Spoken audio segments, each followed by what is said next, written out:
Hi everyone, ఈరోజు మనం వంకాయలు ఫ్రై చేసుకున్నాం. నేను ఒక హాఫ్ కేజీ పైనే వంకాయలు తీసుకొని ఒకసారిగా వాష్ చేసుకొని ఈ విధంగా పెట్టుకొని ఇంకా మనం సన్నగా కట్ చేసుకొని ఇవి కలర్ రాకుండా మనం తగినంత ఉప్పు పసుపు వేసుకున్నామంటే కలర్ అనేది చేంజ్ అవ్వకుండా ఉంటుంది.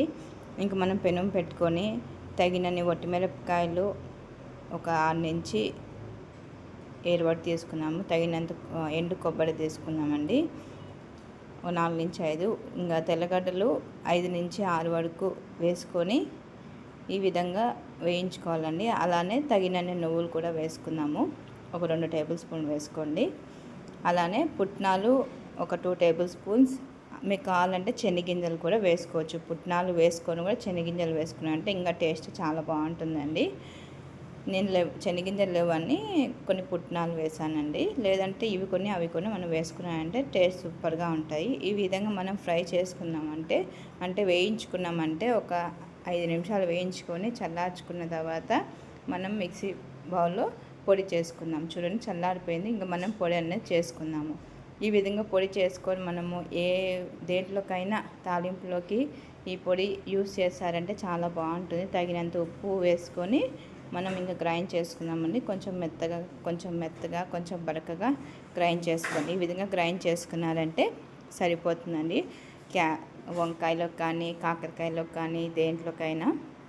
ఇంకా మనం పెనం పెట్టుకొని తగినంత నూనె వేసుకుందాం. 2 టేబుల్ స్పూన్ నూనె వేసుకొని నూనె వేడాక 1 టేబుల్ స్పూన్ ఆవాలు వేసుకోవాలి, 1 టేబుల్ స్పూన్ జీలకర్ర వేసుకుందామండి. ఒక ఆనియన్ ఈ విధంగా సన్నగా కట్ చేసుకొని వేసుకోవాలి.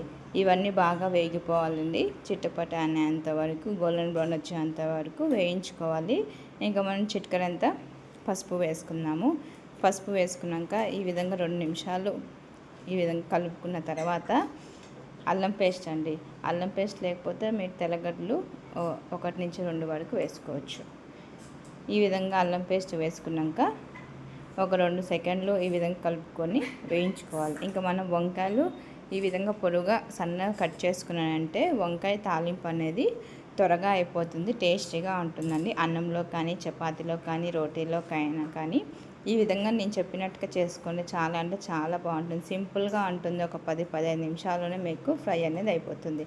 ఇంకా మనం 10 నిమిషాలు మీడియం ఫ్లేమ్లో పెట్టారంటే వంకాయ అనేది బాగా వేగుతుందండి ఆనియన్స్తో పాటు. చూడండి, ఇప్పుడు మనకి వంకాయ అనేది వేగలేదు. చిటికెడంతా ఉప్పు వేసుకుందాము, చిటికెడంతా కారం వేసుకుందాం. ఒట్టిమిరపకాయలు వేసాం కాబట్టి పొడిలో కారం కొంచెం తక్కువగా వేసుకోండి. చూడండి, 1/2 టేబుల్ స్పూన్ కారం పొడి అంటే చిటికెడంతా వేసుకోండి, సరిపోతుంది. ఇంకా ధనియాల పొడి 1 టేబుల్ స్పూన్ వేసుకుందామండి. ఈ విధంగా వేసుకున్నాక బాగా కలుపుకొని ఒక 2 నుంచి 3 సెకండ్ల వరకు మీడియం ఫ్లేమ్లో పెట్టుకొని కలుపుకోవాలండి. ఉప్పు కారం బాగా పట్టించేంత వరకు వంకాయలకి. ఇంకా మనము ఒక 10 నిమిషాలు మూత పెట్టేసి వేయించుకున్నారంటే వంకాయ అనేది వేగిపోయింది. చూడండి, మీకే తెలుస్తుంది. ఈ విధంగా మీరు ఫ్రై చేసుకున్నారంటే ఉట్టిదైనా తినేయచ్చు, చాలా బాగుంటుందండి.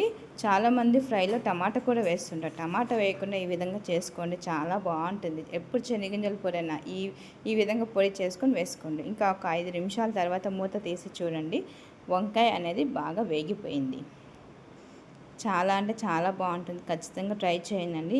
ఈ గ్రీన్ వంకాయ కాకుండా ఏ వంకాయకైనా మీరు ఈ విధంగా ఫ్రై చేసుకున్నారంటే చాలా బాగుంటుంది. ఇంకా మనం పొడి గ్రైండ్ చేసుకున్నాం కదా, ఆ పొడి అనేది మనం వేసుకునేసాము. నేనైతే అలానే వేస్తున్నాను. మామూలుగా అయితే 3 నుంచి 4 టేబుల్ స్పూన్ వేసుకున్నా కూడా సరిపోతుంది.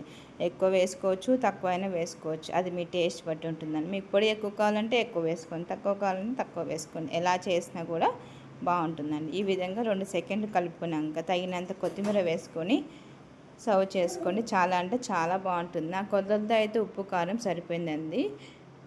ఈ వీడియో పూర్తిగా చూస్తూ చేసుకోండి, చాలా బాగుంటుంది. ఇంకొక 5 సెకండ్లు మూత పెట్టేసేయండి. కొత్తిమీర వేసాం కాబట్టి ఫ్లేవర్ అనేది బాగా వస్తుంది. చూడండి, ఎంతో రుచికరమైన వంకాయ ఫ్రై అండి. చాలా అంటే చాలా బాగుంటుంది. ఖచ్చితంగా లైక్ చేయండి, సబ్స్క్రైబ్ చేయండి, షేర్ చేయండి. Thanks for watching my video.